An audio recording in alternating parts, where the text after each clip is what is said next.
A team that not really a lot of people are paying attention at when it comes to the free agency market, or even a team that people aren't really paying attention at in general, is the Washington Wizards, who I just say had an overachieving season. What's poppin', y'all? It's your boy Tista coming back again with another analysis right here, and this time we're gonna be a little bit on debating possibly when or if the Wizards should either restock or recalibrate, or the other direction, which is to blow it up and rebuild. So if you're new, I would really appreciate a like and a subscribe to my channel because I produce more NBA content. The main emphasis of the Wizards offseason would be centered primarily around their franchise shooting guard cornerstone and Bradley Beal. Beal is set to enter the last guaranteed year of his contract, who also has a 37 million player option in 2022 to 2023, and the Wizards have finished below under 500 in each of the past 3 seasons, noting that this season has been ravaged with a lot of injuries and that COVID scare, with them still making the playoffs in spite of everything. Even as Beal insisted this season that he wasn't looking for a way out of Washington, rumors will still inevitably be surging as the trade market's pretty dry. And of course, when you look at Beal in his situation, he is bound to pick up some trade rumors because his team isn't really near to competing. Well, Beal, right at the All-Star break when Washington wasn't clicking as they did towards the end of the season, he actually was very adamant in retaining his position that he wanted to play still in DC, and he wasn't that type of guy to jump ship, and he valued the value of loyalty. Wizards GM will most likely be trying to pitch in possible moves and trades to make Bradley Beal stay for the upcoming future, and will focus on the team's record since the All-Star break and why this roster, with a few minor tweaks in the coming summer, can contend for a top 5 seed in the East and possibly a second round berth. The deadline day trade with Chicago will certainly be highlighted as they snagged a guy in Daniel Gafford, who was in the dreary benches of the Bulls, who has somewhat revitalized his young career with the Wizards as their starting center and has overly impressed the Wizards and was one of the main contributors to their playoff run. Beal also has a strong relationship with point guard Russell Westbrook, who is under contract as well through the 2022-2023 season, and like Beal is eligible for an extension this offseason. This Westbrook-Beal duo's chemistry is not really talked about as how it should be, as Beal values the leadership and the character that Westbrook brings for this Wizards team. And not only him, but a lot of other guys such as Scott Brooks, their head coach, has indicated that Westbrook trade that shifted him towards this team has changed the culture in DC drastically. Another thing that should be added into the mix in this discussion is the Wizards' young core, who still has a lot of upside.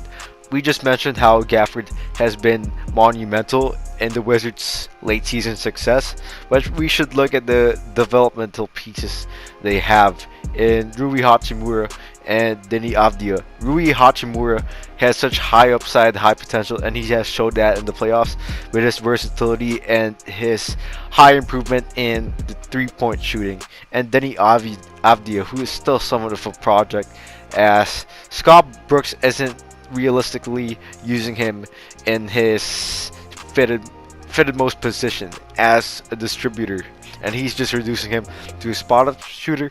And I feel like if things will click and the coaching staff decides to play Avdia the way he is meant to play, then his career is going to take off.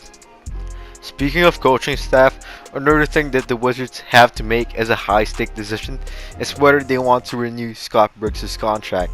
Well, Scott Brooks, in the eyes of many fans including me, has produced poor results as a coach, as he barely provided any effective plays to bring out his players' strengths. He is prone to not budging to even adjust and not being able to patch up the defense at the bare minimum. He still wanted though back by the backcourt in Westbrook and Beal, true to what they say is a winning mentality, and him just caring about and being a good moral character behind the scenes. Another thing to pinpoint is that the Wizards have the 15th pick in this upcoming draft. Whether they want to use it to actually draft a young player and develop him, or whether they want to trade this guy and get him for possibly another piece to compete for the playoffs. That's going to be decided by Tommy Shepard himself. But the team needs being that Avdia and Hachimura taking a big step in their own development, getting good wing defenders off the bench, wing defenders who preferably know how to shoot, and the depth at the point, shooting guard, small forward, and center position, especially coming off the bench. The resources to build around the roster is, of course, as I just said, the 15th pick in the first round. They got a 5.9 million taxpayer mid-level exception this offseason, and player development should be at the smack middle of everything out there.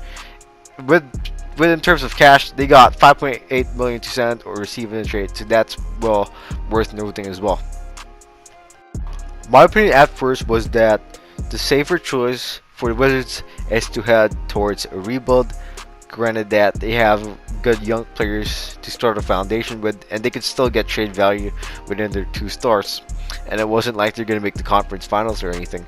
But as I went through and deciphered the Reddit comments and stuff, it seems like a lot of Wizards fans who have stuck with the team for so long are very eager to run it back, and with good reason.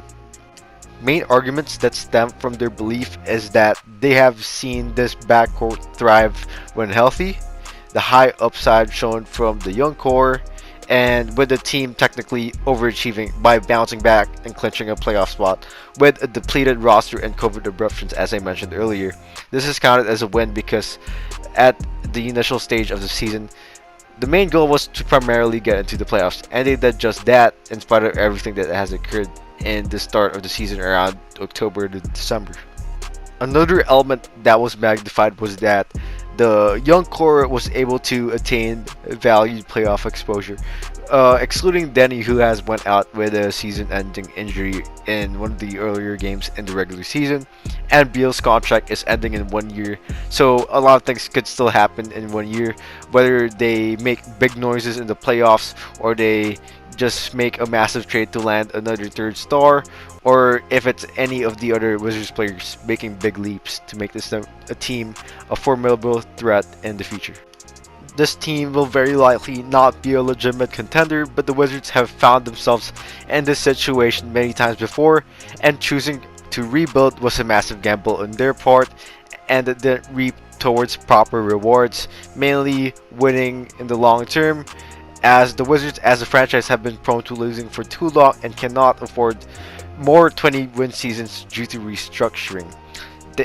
The gambles have not paid off in their part. They have been in several drafts, but they have never really landed a truly high pick such as John Wall or even Bradley Beal. This season's goal, as I said earlier, was the playoffs for developmental purposes, and now you gotta improve the team while keeping those young guys and start towards building sustainable success. And that does it for today's video. What can you guys say about the Washington Wizards' future? What about your own team's future? Comment down below and leave a like if you enjoy. Subscribe if you're new. Peace out.